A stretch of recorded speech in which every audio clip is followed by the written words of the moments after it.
جی السلام علیکم خواتین و حضرات، کیسے ہیں آپ لوگ؟ خیریت سے؟ میں ڈاکٹر عقیل جاوید آپ کی خدمت میں حاضر ہوں۔ آج کا ہمارا ٹاپک ہوگا کہ جب آپ کو لیور کی ڈیزیز ہوگی تو وہ کون سے سائن اور سمٹمز ہیں جس سے آپ کو پتہ چلے گا کہ ہمیں لیور کی بیماری ہونے والی ہے یا ہو چکی ہوئی ہے۔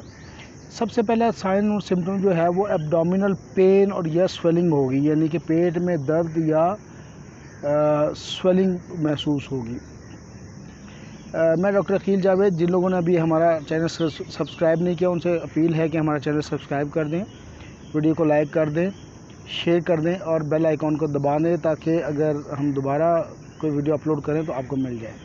تو ہم بات کریں جی سائن اور سمٹمز کون سے ہوں گے جب بھی لیور کی بیماری یا جگر کی بیماری ہوگی۔ اچھا، آنکھوں میں اگر آپ دیکھیں گے تو یلوئش آپ کو نظر آئے گی، یعنی کہ پیلے رنگ کی زردی آپ کو نظر آئے گی اور یلو نظر آئیں گی آنکھیں آپ کو۔ بعض اوقات یہ جو اینکلز ہیں، گھٹنے جسے ہم کہتے ہیں، اس میں سویلنگ ہو جاتی ہے، ٹانگوں میں سویلنگ ہو جاتی ہے۔ تو جب بھی ٹانگوں میں سویلنگ یا اینکلز یا گھٹنوں میں سویلنگ ہو تو یہ بالکل کلیئر کٹ سائن اور سمٹم ہے لیور ڈیزیز کا۔ خارش ہونا بھی کوئی اچھی علامت نہیں ہے، ایچی سکن ہوتی ہے، خارش جسم میں ہوتی رہتی ہے، تو اس کو بھی کنسیڈر کیجیے گا۔ اور جب آپ کا پیشاب کا رنگ زرد ہو، پیلا ہو، تو ڈارک پیلا ہو بلکہ، تو اس کو آپ نے کنسیڈر ضرور کرنا ہے۔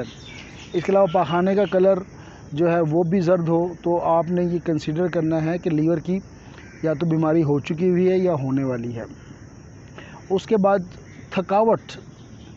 تھکاوٹ یعنی کہ جسم میں تھکاوٹ ہو، بہت زیادہ نیند کرنے کے باوجود آپ کو تھکاوٹ ہو رہی ہے، تو یہ جو فٹیگ ہے یہ علامت ہے کہ آپ کا لیور کسی حد تک ڈسٹرب ہو چکا ہوا ہے۔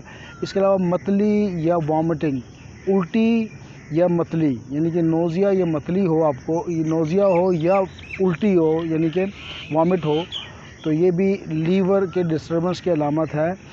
اور اس کے علاوہ جب بھوک ختم ہو جائے تو یہ ٹائم ہے لیور کے ٹیسٹ کا۔ اچھا، لیور کے ٹیسٹ کیا کیا کروانے ہوتے ہیں؟ لیور کے جو سب سے بڑا ٹیسٹ ہے وہ LFTA لیور فنکشن ٹیسٹ کہلاتا ہے، یہ ضرور کروائیں۔